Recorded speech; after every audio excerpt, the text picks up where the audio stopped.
مرحبا بكم الناس الكل في قناتكم أخبار من النت. اعترافات جديدة لسائق دراجة القذقاذي شقيق شكري بالعيد يفجرها ويكشف كذلك. أكد شقيق الشهيد شكري بالعيد عبد المجيد بالعيد اليوم أنه سائق الدراجة النارية لمنفذ العملية كمال القذقاذي قدم اعترافات جديدة في القضية. وكشف عبد المجيد بالعيد لأن هناك اتفاق ما بين سائق الدراجة والقاضي المعزول بشير العكرمي اللي هو موقف الآن.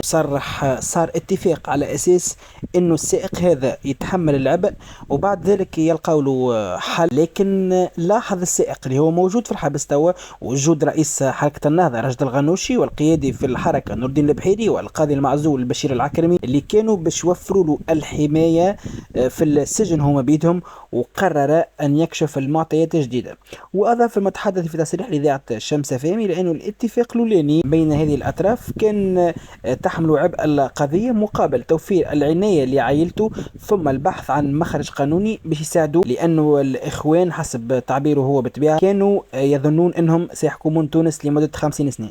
وأشار عبد المجيد إلى أنه العاكرمي إلى أنه تم إجراء مكافحة بين سائق الدراجة النارية هذه والقاضي المعزول بشير العكرمي مبرزا وجود معلومات غير مؤكدة من إجراء مكافحة أخرى وفق قوله بالطبيعة. ومن جهة أخرى شدد بالعيد على أن القضاء يسير في الاتجاه الصحيح لأن هناك إرادة سياسية قد يكون القضاء عادل. وما تم أيضا نقل قضية الجهاز السري إلى فرقة مكافحة الإرهاب.